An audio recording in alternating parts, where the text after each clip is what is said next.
she's gonna come over. Okay, we are here in Haiku with Zoe. You can see Zoe is very concentrated on a little toy. And Zoe? Whose dog is actually Zoe? Mr. Levi Siver. Aloha. Aloha. So let's take a look at this property. Super duper garden, typical Hawaiian house. And Levi, thank you for having us here. No problem. My pleasure. So first of all, let's talk a little bit about how the winter was in Hawaii this year and the conditions that you got beginning of March. Yeah. So we had a little bit of everything. We started the year off fairly good. I felt like, oh, this is going to be, everybody's anticipating a really golden winter every year, being optimistic. But it was amazing through the holidays, through the New Year's, and then it just January and February was, I think, maybe the two worst months I've seen in the winter in a long time. So it was, January, February was pretty lousy. A lot of northwest wind and rain and just, yeah, it was awful. Okay. But it turned around in March. March was maybe the best month in the last 12 months. So. Oh well. How about the last 2 weeks? The last 2 weeks have been I would say the last 4 weeks have been stellar. The last maybe 5 days the wind died, and the surf's been nice. But yeah, March was where it's at. Okay. So just to make sure people know, it's not always perfect in a way, is it? No. Yeah, if you really did the calendar and you looked how many days you can be on the water, it's pretty amazing. It's probably, I would put it on the 80%. Yeah, I'd put it on, like, if you want to go snowboard, go to, Whistler, or, surf, go to the North Shore of Oahu. It's pretty consistent. Cool. Okay, let's talk a little bit about your the last Aloha Classic. We've seen you out a little, actually much earlier than we are used to see you. What happened there? My dog was eating broccoli. My dog eats broccoli.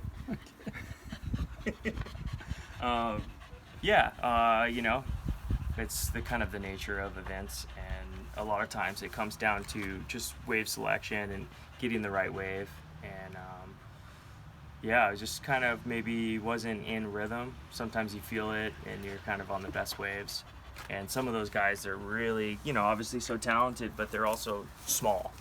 Most of the guys are 150, 160 pounds. So when the wind does get lighter, you really have to be on point with the equipment selection. So that's probably my weakest element in those events, is probably just being on, equipment that's big enough to kind of, make sure I'm mobile enough, but not like so big where it's like, it looks like I'm free riding out there. Right. One thing I always wanted to ask a top seller is, do you guys strategize before your hit? Do you analyze your competitor, or your competitor is going to come up? So, what kind of moves you might pull out, what kind of waves, maneuver you might do, and depending on that, you pick different waves, or you decide a different routine. Maybe I do the guider first, or I do whatever, and I snappy twist. I don't know about the strategizing against each competitor. Maybe there's a little fraction of that, but I think for me, honestly, there's two ways to win a heat, and there's an easier way and a harder way. And I think the easier way would be just to do, above the lip maneuvers, and, maybe have the turns be like a secondary factor in your scores. The harder way would be like, well, okay, I'm just going to make sure my turns is as good as they possibly can. And I think, as far as technicality goes, that's a harder way to win a heat on the merit of turns, even though it is sort of the ultimate goal for wave sailors. So, yeah, it's kind of just choosing between those two, and how you want to ride an event. Right. Normally, windsurfers, typically, they even very good windsurfers, they are, either very good in riding, so they do, long bottom turns, very smooth, super fast sailing, and some other guys are very good in maneuvers, no? So they do aerials, they do all kind of tricks, and you seem to pull together both of these words. Was that did that come naturally, or did you evolve into maneuvers? Did you have to concentrate to learn something specific and to complete yourself? How was it? That's a good question. I think the worst thing for your windsurfing is boredom, and if you sort of you have the same approach and you do that for a long period of time, I feel like it can get really boring and you can get stuck in a rut. So I think it's sometimes it's good to mix it up and focus on approaching the wave differently. I think how you approach the wave is how you're going to ride the wave. So if you're going to set up for an aerial in the beginning of the wave, it kind of sets up your whole kind of the way you do your line, rather than kind of, it's really easy to fall into, I just want to do turns. And I feel like that feels so good to do a good turn. Don't get me wrong, but it gets monotonous, when you're just kind of just trying to do good turns the whole time. It can be a kind of a monotony about it. So I think it's nice to be able to mix that up and keep windsurfing exciting for yourself and crash, like I think crashing is good. I had maybe one of my more fun days the other day, and I probably crashed at least 60% of the time. Right. Having had the benefit to be on the water with you several times, I noticed that, you are the top guy for rail-to-rail windsurfing, or among the top guys, and you always manage to come in with, if not the largest wave of the hour, one of the largest wave of the hour. So my question there, and maybe some advice to people listening to this interview, is how do you get to be on those waves with all the traffic that Okiba gets? Yeah. Oh, that's a good question. Yeah, it's getting harder out there. I think the average windsurfing level has gone up, so it's very competitive. Having equipment that's fast, being able to it's a cat and mouse game out there. But for me, I would rather have like a quality wave sometimes. So I'd rather, because maybe I'm working on, like in my mind, I'm working on a wave that and I don't really need as many waves as maybe I used to years ago. Like I just feel like if I get a couple really good set waves and I kind of perform the way I want to on them, that's satisfying for me. So basically just, you have to be far out and you have to be discerning of the rhythm of the ocean, and sometimes if you're out of rhythm, it's really hard to get back into rhythm. Right, that's probably me actually. No, I saw you on good waves. That's very kind. People are always very curious about equipment. Windsurfing is about skill and technical equipment. So what about your equipment this year? What particular boards are you using? What are you testing? And something about the sails too.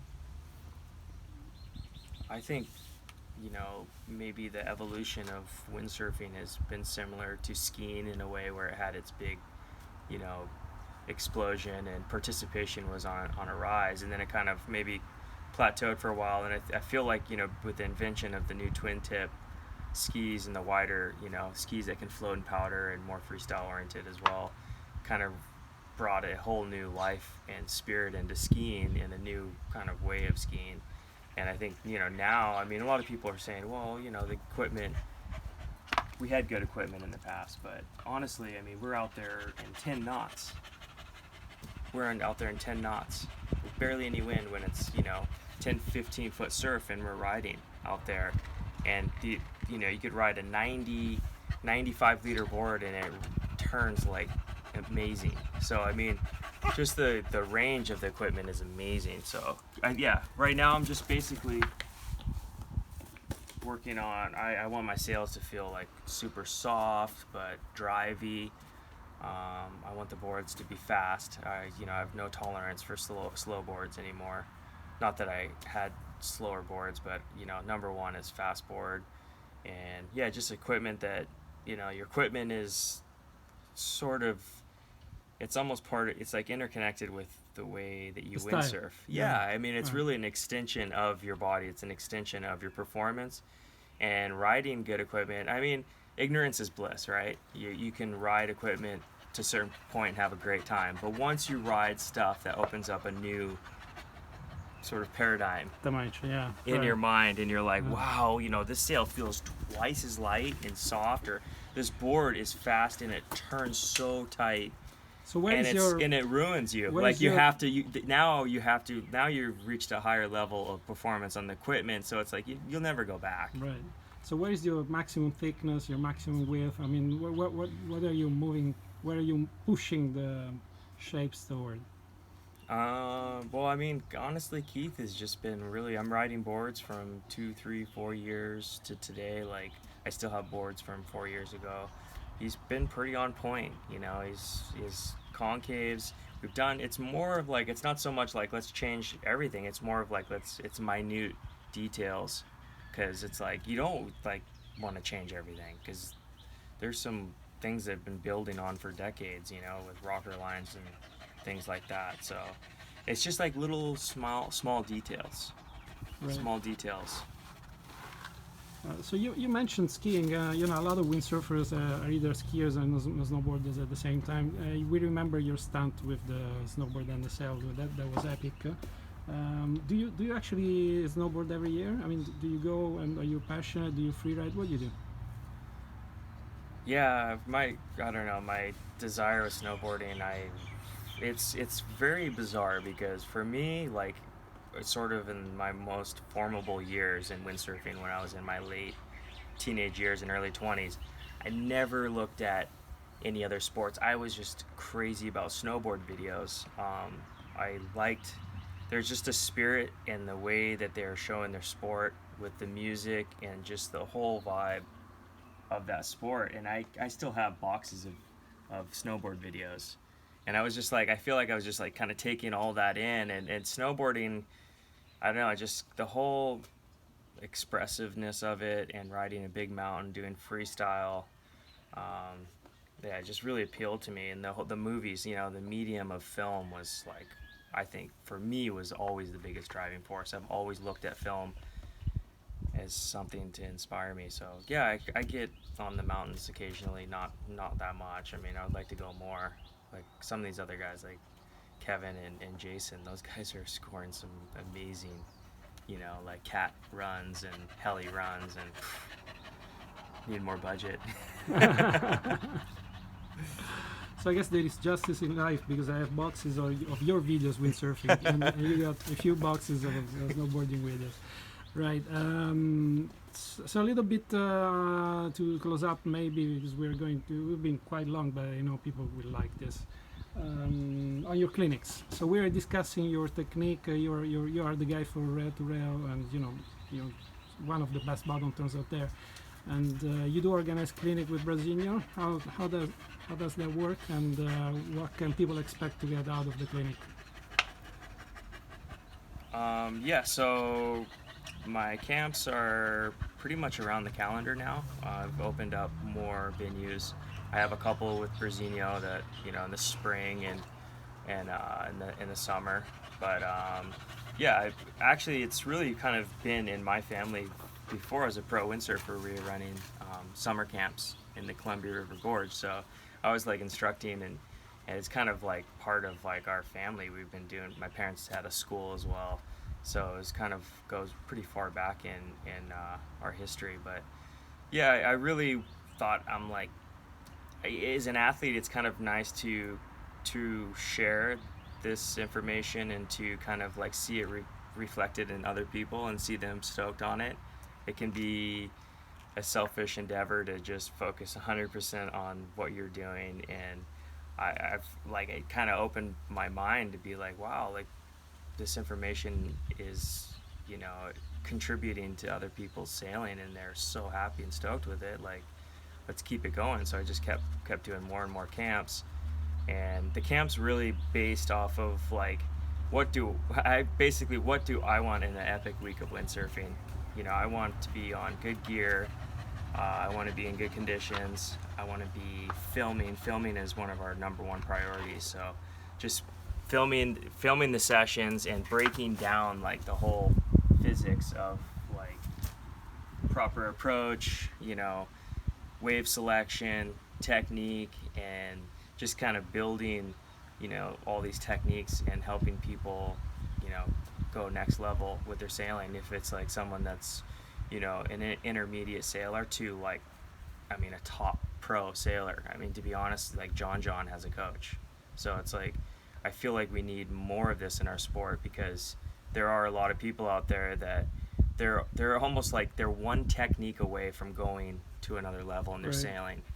It's interesting you say that, because there are other sports like golf or tennis, where an instructor is part of the game, and windsurfing, where basically most of us is self-taught.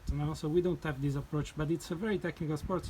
And I do feel, I don't know what your point on this is, that if you get the right insight from the right person, that single piece of advice can move your sailing to a new dimension. Would you agree on that? Oh yeah, no question.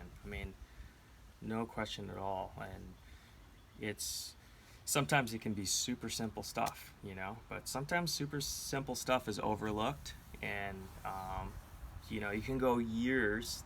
People will spend thousands of dollars on equipment and travel, and they could be missing out on a couple subtle changes in their approach to their session, how to look at their session, and it can make a huge difference. So yeah, I really enjoy it. It's pretty amazing at the end of the week just to have, like, sometimes they don't even know, they're having fun. You're like, man, like from day one to like the end of the camp, it's like they were wasting energy, coming in on completely the wrong waves, and then towards the end it's like to see them like on the set waves, taking off at the right place on the wave. And it's not even so much like how much you do on the wave, it's just putting yourself in the position to give yourself the opportunity to progress. Right. So I guess we're breaking all the rules for online. We're now over 17 minutes, but Wow, we fast. have to wrap up. But wrap up. I'm sorry. One last thing. How do you make this actionable? So people who want to join your clinic or your lessons, what do they have to do in order to book your time or come join you? Yeah, it's I just revamped a brand new website. So if you go to siverwindsurfing.com, it has all the lists of all the information, the camps, details, email, everything you need. So yeah, looking forward to seeing you on the water. So what is the wind doing the next days? Do we get to see you a little bit more on the water? What's your take? Yeah, well, I think we have a little window, like maybe, I don't know, Couple of Wednesday, Thursday, and then it dies again. That's- So I that's- feel a little sorry for all the guys that just showed up now, but yeah, maybe we'll get on the water and do some training. Yeah. Well, absolutely. Levi, thank you very much for your time. It's been wonderful to be able to listen from your very voice, and I'm very sure that our viewers have appreciated it. So I'll see you on the water, and we will see you on the water very soon. Yeah, thank you for taking the time and interviewing me, and what you're doing with, all your interviews are really cool, and I think we need more stuff like this, like podcasts and interviews. So yeah, I just thank you for considering me. Aloha. Thank you for that, Aloha.